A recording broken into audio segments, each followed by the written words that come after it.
Dr. Emma Porter stepped out of the shuttle bay onto Station Horizon, her diplomatic uniform pressed perfectly and her mind sharp and focused. She had been preparing for this meeting for many months. The Krell species was known to be aggressive and unpredictable, but Emma believed that all beings, no matter how different, could find common ground through patience and understanding. She was humanity's best ambassador, chosen specifically because of her calm nature and her ability to think clearly even in difficult situations. The station was massive and modern, with corridors that stretched for what seemed like endless distances. As Emma walked toward the conference chamber where she would meet the Krell delegation, she reviewed everything she had learned about their culture. The Krell valued strength and directness. They did not like weakness or what they saw as dishonesty. They communicated through both words and physical gestures, and every movement carried meaning in their society. Emma had studied their customs carefully, learning their greeting rituals and their way of showing respect. She turned a corner in the corridor and suddenly found herself face to face with a towering Krell officer. His name was Vexthor and he stood nearly 9 feet tall. His skin was dark blue and covered with markings that showed his rank and achievements. His 4 eyes stared down at her with an intensity that made her pause. Behind him stood 2 other Krell soldiers, equally impressive and equally intimidating in their presence. Emma took a deep breath and smiled politely. She had prepared for this moment many times in her training sessions. She knew exactly what to do. According to the cultural briefing she had received, the proper way to show respect to a high-ranking Krell was to bow slightly while keeping one hand open and facing forward. This gesture meant that you came in peace and that you recognized the other person's strength and authority. Emma performed the bow perfectly just as she had practiced. Her hand came up, palm facing Vexthor, and she lowered her head in a gesture of respect. She held the pose for exactly 3 seconds, the recommended time according to her training materials. Everything felt right. Everything felt like it was going exactly as planned. But something went terribly wrong. Vexthor's massive body suddenly went stiff. His 4 eyes widened, and his skin flushed a darker shade of blue. His hands clenched into fists so large they could crush steel. Emma immediately realized that something was not right. She straightened up and looked at him with confusion, trying to understand what she had done wrong. Before Emma could say anything or try to fix the situation, Vexthor let out a sound that was halfway between a growl and a roar. It echoed through the corridor like thunder. Then, without any warning, without any hesitation, his right fist came flying toward her face. It was massive and powerful, moving through the air with terrifying speed. Emma's instincts took over. She had received combat training as part of her diplomatic preparation, and her body reacted without her mind needing to make a conscious decision. She turned her head sharply to the side. Vexthor's fist missed her face by inches, but it still caught the side of her head and her shoulder. The impact was like being hit by a truck. Emma crashed to the ground hard, her body skidding across the metal floor of the corridor. Pain shot through her shoulder and her neck. Her vision blurred for a moment and she tasted blood in her mouth. She lay there, stunned and gasping for breath, trying to understand what had just happened and why. The sound of running footsteps filled the corridor immediately. Station security had been monitoring the area, and they rushed in within seconds. Armed guards surrounded Vexthor with their weapons raised. Alarms began to sound throughout the station. Red warning lights flashed in the hallway. The situation had turned into a crisis within a split second. Emma pushed herself up on her hands and knees, then slowly got to her feet. Her head was spinning, and she could feel blood dripping from a cut above her right eye. Her left shoulder throbbed with pain. But she focused through the pain and held up her hand to stop the security team. "Stand down," Emma commanded, her voice steady and calm even though she was hurt and shocked. "Everyone stand down. Lower your weapons. That is an order." The security team hesitated, but they obeyed. They lowered their weapons and stepped back, though they remained alert and ready to act if needed. The alarms stopped, and the corridor became quiet except for the sound of heavy breathing from everyone present. Emma looked directly at Vexthor. His 4 eyes were still wide and he seemed confused by her reaction. Most humans would have screamed or become angry or tried to fight back. Emma did none of these things. Instead, she stood there, bleeding and hurt, and calmly asked him a simple question. "Why did you strike me?" Emma said, her voice steady and clear. "What did I do that was so wrong that you felt you needed to attack me? Please, I want to understand what happened here. I want to know what I did wrong." Vexthor stared at her in confusion. He looked at her bleeding forehead and her damaged shoulder. He looked at her face, which showed pain but also strength and curiosity rather than anger or fear. It seemed like he did not know how to respond. His massive body slowly relaxed, and the aggressive stance he had taken began to fade. The other Krell soldiers looked just as confused as their leader. In their experience, when someone was struck, they either fought back or they fled in fear. They did not ask questions. They did not show calm. But Emma Porter stood before them, asking to understand, showing that she wanted to find the truth behind what had happened. The corridor remained silent, waiting for Vexthor to answer. Emma waited patiently, even though her body ached and blood continued to drip from her wound. She genuinely wanted to know why he had attacked her. She wanted to understand what had gone so wrong with her attempt at communication and respect. The incident report traveled through the station's communication system faster than anyone could have predicted. Within minutes, the entire diplomatic team knew that Dr. Emma Porter had been struck by a Krell officer. Within an hour, the information reached the Krell delegation's main communication vessel. Within 2 hours, the news had been transmitted across space to the Krell homeworld and to every Krell colony in the region. The message was simple but carried enormous weight. Vexthor had attacked a human diplomat. At first, the Krell leadership thought there must be some mistake. They sent urgent requests for clarification. They demanded to know the exact details of what had happened. They wanted to understand if this was some kind of misunderstanding or if it was an intentional act of war. The responses came back quickly.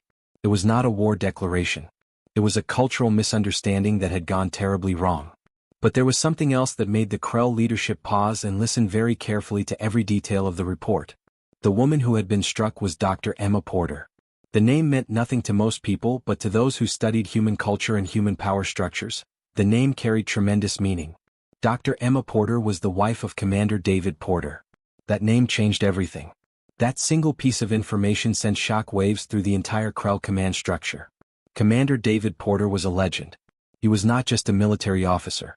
He was humanity's greatest strategic mind and living memory. He was the architect of the Human Centauri Alliance, the defensive network that had saved humanity from extinction during the Great War. He was the tactical genius who had outmaneuvered the Zarthian Empire, forcing them to retreat from human space. He was the commander who had defeated 3 separate invasions and had turned what should have been humanity's final defeat into their greatest victory. The Krell feared Commander Porter. They respected his mind. They had studied his military strategies in their own war colleges. Officers like Vexthor had grown up hearing stories about how Commander Porter had predicted enemy movements before the enemy themselves knew what they were going to do. How he had turned impossible situations into victories. How he had always been 10 steps ahead of his opponents. The Krell knew that Commander Porter was the single most dangerous human in existence, not because of his physical strength, but because of his brilliant mind. And now Vexthor had struck his wife. When Vexthor finally understood what he had done, the color drained completely from his blue skin. He sat alone in his quarters, staring at nothing, his massive body trembling with fear and dread. His 4 eyes kept replaying the moment over and over again. He could see Emma's face, the respect in her expression, the way she had tried to follow his culture's customs. He could see the moment his fist made contact with her body. He could see her blood. And he could imagine what Commander David Porter would do to him when he found out. Vexthor had heard the stories. Everyone had heard the stories. Commander Porter did not simply defeat his enemies. He destroyed them completely. He made examples of them. He was ruthless and calculating and always 10 steps ahead. What would such a man do when he learned that a Krell officer had struck his wife? What kind of revenge would Commander Porter plan? What kind of retaliation would humanity launch? Vexthor thought about the Krell colonies in human space. He thought about the trade agreements that kept the Krell economy strong. He thought about the peace that had existed between the 2 species for the past 7 years. All of that was about to end because of his mistake. Because he had misunderstood a simple gesture of respect. Because he had let his aggressive instincts control his actions for just a moment. The Krell leadership called for an emergency meeting. The Council of 5 gathered in their command center, their expressions grim and serious. They watched the security footage of the incident again and again, analyzing every second of what had happened. They discussed what they should do. Should they apologize? Should they offer compensation? Should they remove Vexthor from his position? Should they offer him as a prisoner to humanity as a sign of their sincerity? One of the council members spoke about the military implications. If humanity decided to retaliate, the Krell would be vulnerable. Commander Porter had proven in the past that he could organize a devastating military response. The Krell could defend themselves, but at what cost? How many Krell soldiers would die? How much of their territory would be lost? How much of their infrastructure would be destroyed? The fear in that command center was palpable. These were leaders of a powerful species, yet they were genuinely terrified of what one human commander might do in response to this insult against his wife. Meanwhile, Vexthor sat in his quarters and made a decision. He would not hide. He would not run. He would face the consequences of his actions like a warrior. He would request a meeting with Emma Porter. He would offer his own life as compensation if that was what was required. He would try to explain what had happened and why he had reacted so violently to a gesture that he had misinterpreted. He composed a message and sent it through the station's communication system. He requested a private meeting with Dr. Emma Porter. He included a formal apology written in both Krell and human language. He waited to see if she would respond. Hours passed. Then finally a message came back. Emma agreed to meet with him. The meeting would be in a secure chamber on the station. It would be private. Just the two of them. Vexthor rose from his chair and began walking toward the meeting location. His four eyes were fixed straight ahead. His massive body moved with the slow, measured steps of someone walking toward their own judgment. He did not know what would happen in that chamber. He did not know if Emma had called her husband. He did not know if Commander David Porter was waiting for him somewhere in the shadows, preparing his revenge. All Vexthor knew was that he had to face what he had done. He had to try to understand and explain his actions. He had to hope that the woman he had struck would be willing to listen to him and perhaps show him mercy. Emma Porter sat in the medical bay while Dr. Richard Hayes, the station's chief physician, carefully cleaned the wound above her eye. The cut was deep, and it would leave a scar if not treated properly. Her left shoulder was already turning purple and blue with bruising. Every movement caused pain to shoot through her body. But Emma's mind was not focused on her physical injuries. She was thinking about Vexthor and about what had happened in that corridor. Dr. Hayes finished cleaning the wound and applied a medical patch that would help it heal without scarring. He looked at Emma with concern in his eyes. "You should rest," he said gently. "You have been through a trauma. Your body needs time to recover. I can give you something for the pain if you would like." Emma shook her head. "No medication," she said firmly. "I need to think clearly. There is something I need to do." She stood up carefully and left the medical bay. Her shoulder hurt with every step, but she ignored the pain. She walked through the station's corridors until she reached the secure communication center. She entered her private access code and opened a secure line. Then she made a call to Earth. Commander David Porter was in his office when his communication system lit up with an incoming call from Station Horizon. His secretary informed him that it was his wife calling. David immediately answered, his expression shifting from focused military leader to concerned husband the moment he saw Emma's face on the screen. "Emma, what happened to your face?" David asked immediately, his sharp eyes noticing the bandage and the bruising around her eye. "Are you injured? What is going on?" Emma took a deep breath and explained the entire situation. She told him about the Krell officer Vexthor. She told him about the misunderstanding with the greeting gesture. She told him about being struck and falling to the ground. She explained how the security team had rushed in and how she had ordered them to stand down. She described Vexthor's confusion when she asked him to explain why he had attacked her rather than responding with anger or violence. David listened to every word without interrupting. When Emma finished speaking, there was a long pause. David's expression was serious and thoughtful. Emma could see him processing the information, analyzing the situation, thinking several steps ahead the way he always did. "You want to show him mercy," David said finally, understanding his wife's intentions without her needing to say it directly. "Yes," Emma replied. "He made a mistake. A serious mistake, but a mistake nonetheless. He misunderstood our customs. He reacted based on his own cultural background and his own instincts. I do not believe he intended to start a war or to harm humanity. I believe he simply did not understand what my gesture meant." David nodded slowly. "You are right," he said. "But you understand that the Krell leadership will be terrified right now. They will think that I am going to retaliate. They will expect me to demand compensation or military action. They will be preparing for a conflict." "I know," Emma said. "That is why I called you. I want to propose something different. Something that might actually help both species understand each other better." David listened as Emma explained her idea. She wanted to arrange a meeting between Vexthor herself and David. She wanted David to come to Station Horizon in person. She wanted them to show the Krell that humans were capable of choosing understanding over revenge, even when they had been wronged. She wanted to demonstrate that human strength came not just from military power but also from the ability to forgive and to build bridges between different species. When Emma finished speaking, David was silent for a long moment. Then he smiled, a genuine smile that showed pride and love for his wife. "You are remarkable," he said. "You have always been remarkable. This is why I fell in love with you. Yes, I will come to Station Horizon. I will meet with Vexthor. We will show him and his people what true strength looks like." 2 days later, Commander David Porter walked into a secure chamber on Station Horizon. Emma was already there, sitting calmly with Vexthor standing nearby. The Krell officer looked like he had barely slept. His skin was a dull shade of blue rather than its normal vibrant color. His 4 eyes showed fear and uncertainty. Commander Porter was everything Vexthor had expected and nothing like what he had hoped for. David was calm and collected, but there was an intensity about him that made the air in the chamber feel charged with power. Vexthor could feel the strength radiating from this human who had defeated his enemies through tactical genius and strategic brilliance. "You struck my wife," David said simply, his voice steady and clear. He was not angry. He was not threatening. He was simply stating a fact. "I did," Vexthor replied, his voice low and filled with shame. "I did not understand your customs. I made a terrible mistake. I am prepared to accept whatever punishment you deem appropriate." David looked at Emma, then back at Vexthor. "True strength," David said slowly, "does not come from the ability to destroy our enemies. Any species with weapons can do that. True strength comes from the ability to see beyond hatred and anger. True strength is the courage to offer a second chance to someone who has wronged us. True strength is building something that lasts instead of creating something that ends in destruction." Vexthor stared at the human commander, confused and uncertain about what was happening.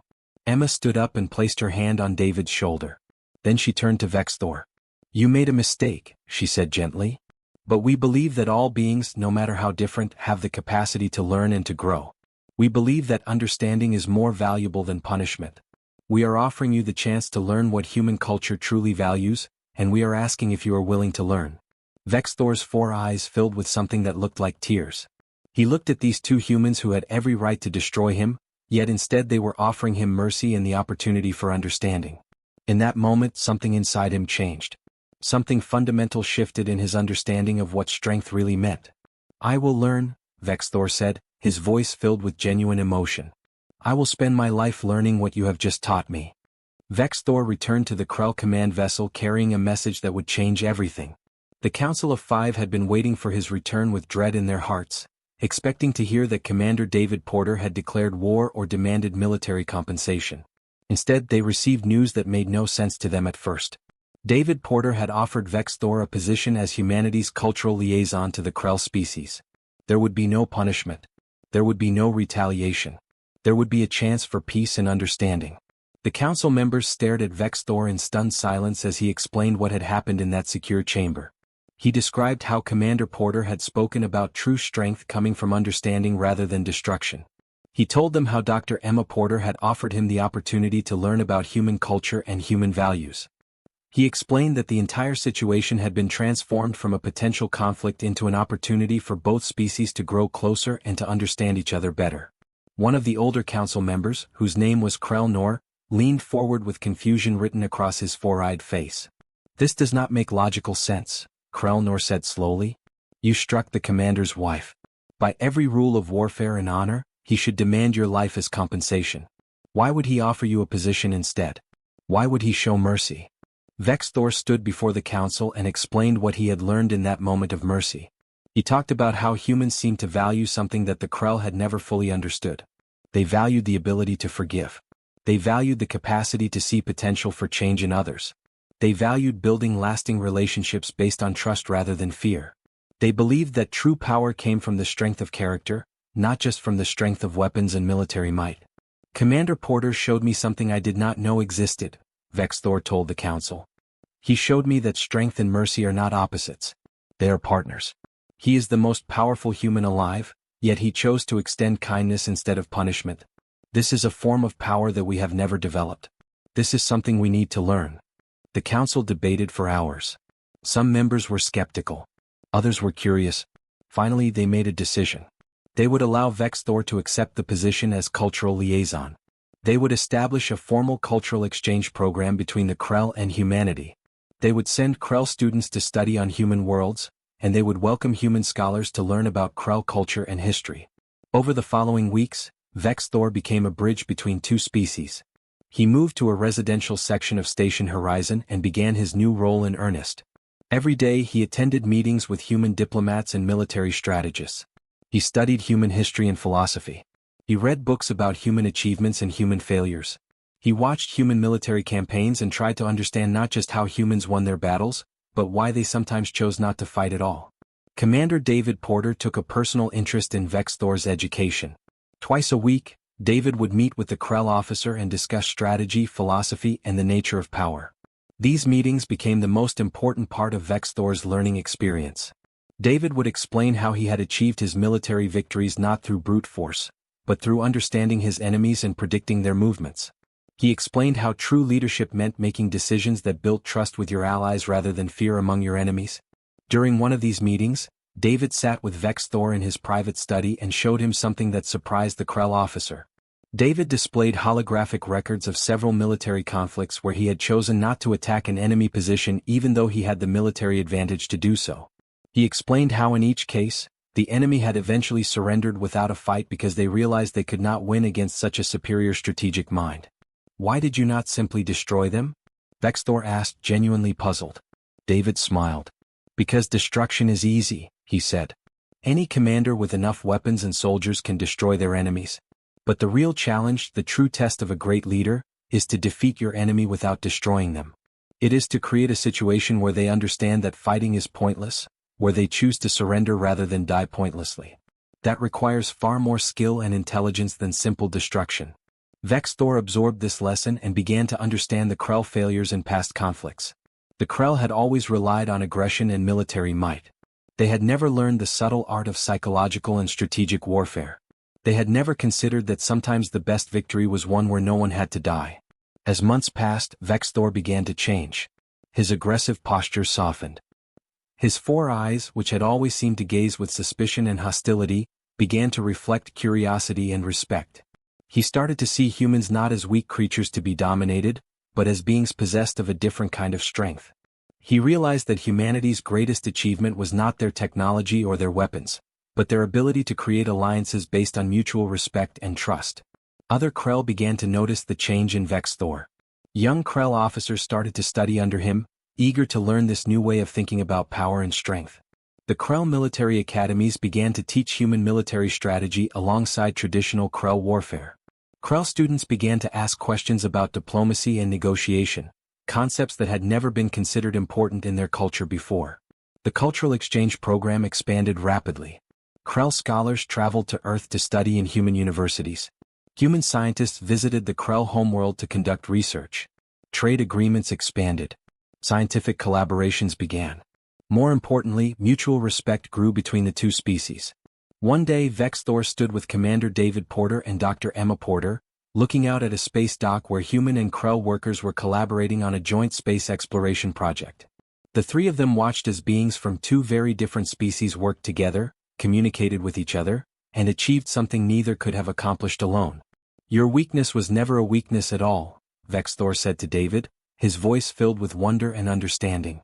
"Your capacity for mercy, your willingness to see potential for change in others, your belief that understanding is more valuable than domination, these are not the characteristics of a weak people. These are the characteristics of a truly great civilization. These are what make humans so powerful." David placed a hand on Vex Thor's shoulder. "Welcome to the Alliance," David said simply. The warning came from the deep space detection stations scattered throughout human territory. A massive coalition of hostile alien species was gathering at the edge of known space. Intelligence reports indicated that the Zarthian Empire, the Vorthak Collective and 3 other aggressive species had formed an unprecedented military alliance. Their combined forces were enormous, far larger than anything humanity or the Krell had faced individually. Their target was clear: the human and Krell territories. They intended to launch a coordinated assault that would crush both civilizations and seize their resources and their space.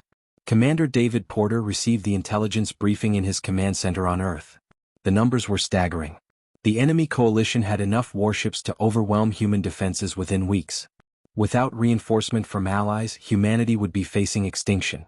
The Krell homeworld would fall within days after that. This was not a minor threat.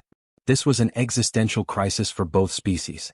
David immediately opened a secure communication line to the Krell Council of 5. He presented the intelligence data and asked a simple question. Would the Krell fight alongside humanity to face this threat? For 6 months, the two species had been building trust and understanding. Now they would discover if that trust was strong enough to survive in the face of true danger. The answer came back within the hour. The Krell would stand with humanity. They would fight alongside their human allies.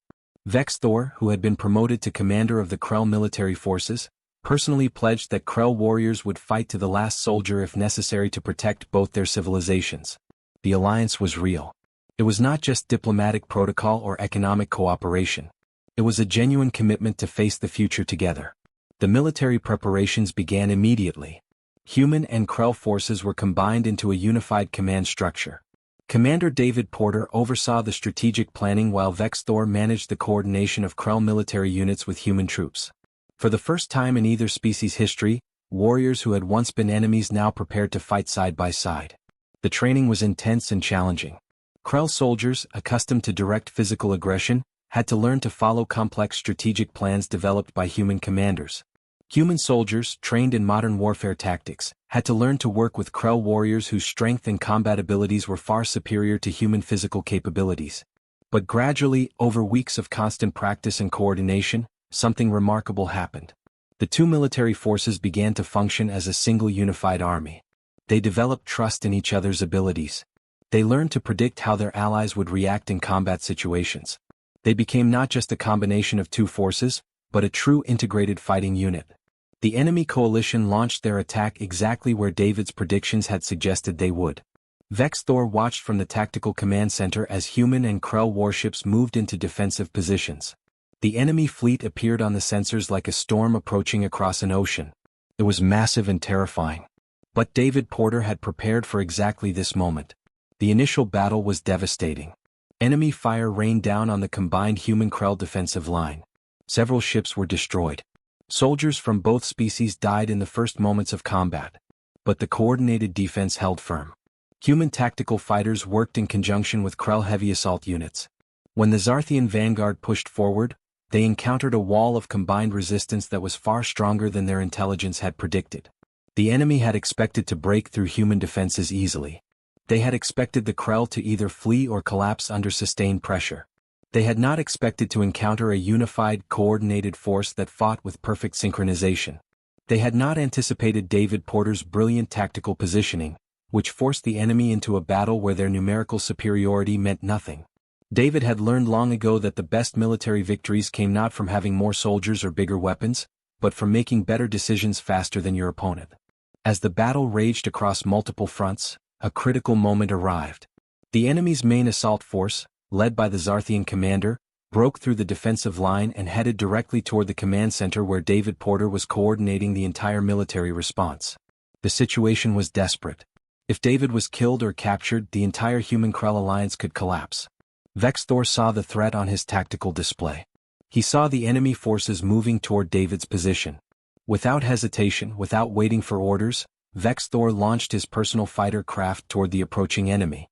He flew directly into their formation and opened fire, destroying 3 enemy fighters and forcing the others to divert their attention to him. His attack diverted the enemy assault long enough for human defenders to strengthen the perimeter around the command center. But Vex Thor's shield systems were overloaded by the concentrated fire from the enemy fighters.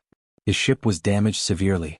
He ejected from his damaged vessel and found himself floating in the vacuum of space, drifting toward certain death.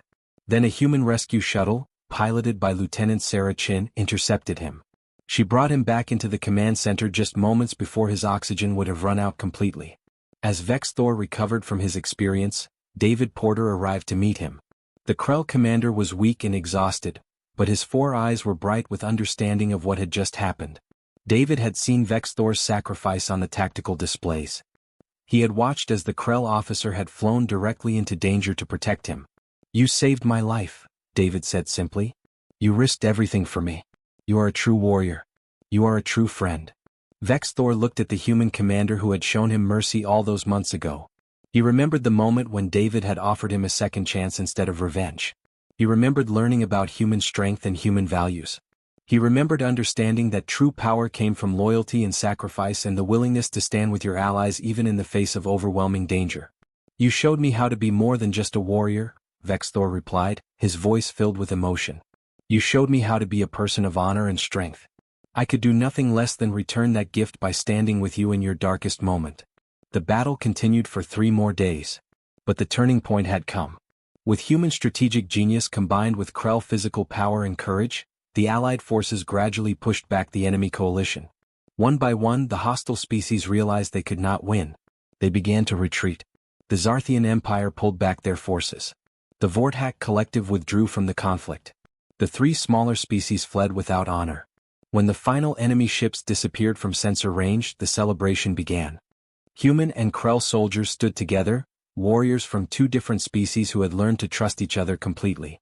They had faced extinction together and had survived. More importantly, they had proven that their alliance was more than just words. It was a bond forged in the fire of battle and tempered by the strength of genuine friendship. Commander David Porter stood with Vexthor as they watched the combined fleet return to their respective territories. Both commanders were exhausted but satisfied. They had saved their people. They had proven that when different beings came together with mutual respect and understanding, they could overcome any obstacle. This is just the beginning, David said to Vexthor. The galaxy will learn that humanity and the Krell cannot be conquered. They will learn that when you show mercy and offer understanding, you create allies more loyal than any enemy could ever be. Vexthor nodded, his 4 eyes reflecting the light of distant stars. He thought about the moment in that corridor when his fist had struck Emma Porter's face. He thought about how that single moment of misunderstanding had led to mercy instead of revenge, to understanding instead of war, and ultimately to a friendship that had saved both their civilizations. Your strength was never your weapons, Vexthor said finally. Your strength was always your character. That is the true lesson you have taught me and my entire species. That is the gift that will echo through history.